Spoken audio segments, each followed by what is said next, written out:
Salutare dragilor, bine v-am găsit din nou! Astăzi m-am gândit să vă arăt o rețetă mai dietetică. Chiftele la cuptor cu garnitură, fără pic de ulei adăugat și fără ou. Nu este greu deloc de făcut și are ingrediente simple și la îndemână. Să vedem care sunt.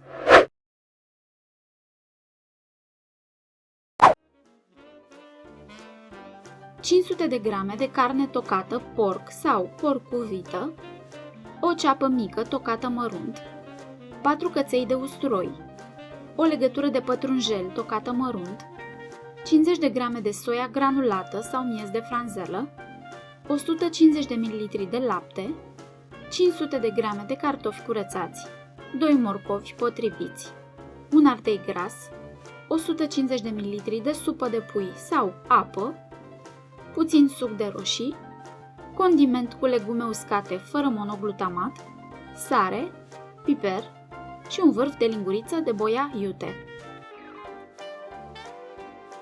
Mai întâi, tăiem cartofii în felii sau bucăți potrivite. Dacă avem, putem folosi un cuțit cu lamă ondulată ca să obținem un aspect mai frumos. Procedăm la fel și cu morcovii. Punem legumele într-un vas încăpător pentru cuptor.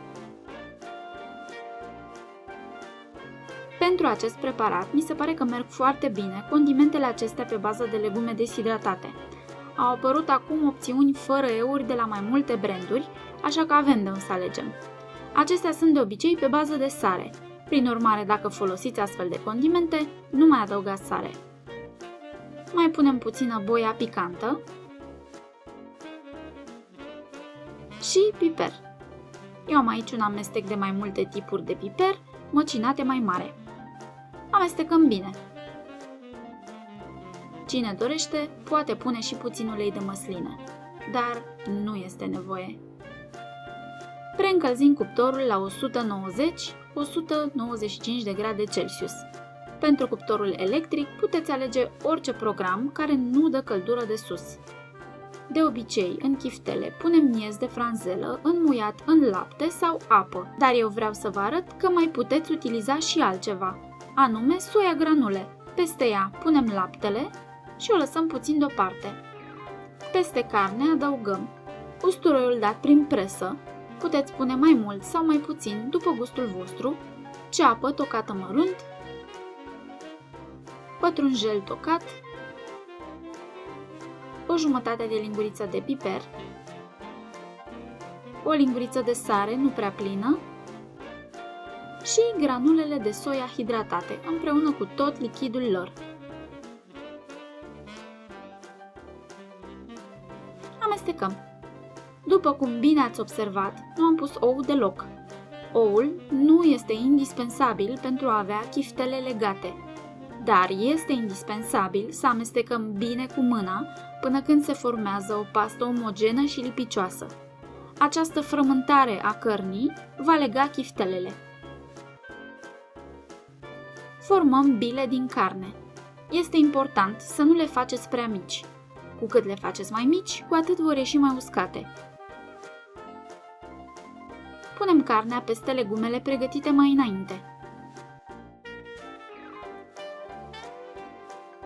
Adăugăm 150 de ml de supă de pui sau apă.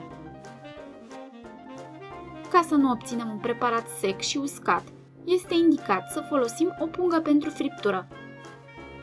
Se găsește în supermarketuri și este făcută dintr-un material care rezistă la temperaturi până la 200 de grade Celsius. Dacă nu găsiți așa ceva sau pur și simplu nu vreți să folosiți, utilizați de la început un vas pentru cuptor care are capac. Înțepăm suprafața pungii cu o scobitoare. Dăm la cuptor pentru aproximativ 45 de minute. Dacă vreți o rețetă fără prăjire, dar care nu necesită cuptor, există pe canal rețeta de chifteluțe fragede în sos. Vă pun link pe ecran și la sfârșitul rețetei. Aruncați un ochi și acolo, s-ar putea să vă placă. Tăiem ardeiul gras în bucăți mari. Scoatem tava, tăiem punga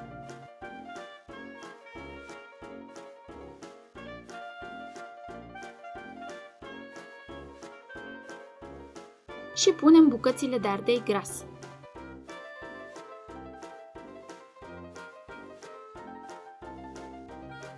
Întoarcem chiftelele.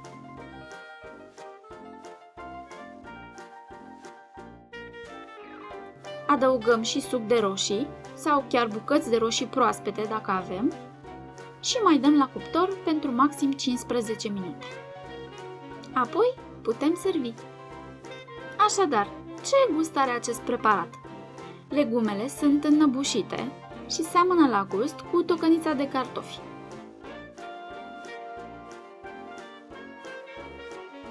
Chiftelele sunt bine legate, nu sunt exact la fel la gust cu cele tradiționale, pentru că nu sunt prăjite în ulei și nu au nici grăsime din ou. Dar dacă vreți un preparat ceva mai dietetic, atunci aceasta este o alternativă foarte bună. Asta a fost pentru astăzi, dragilor. Sper să vă fie utilă rețeta. V-am pupat și numai bine!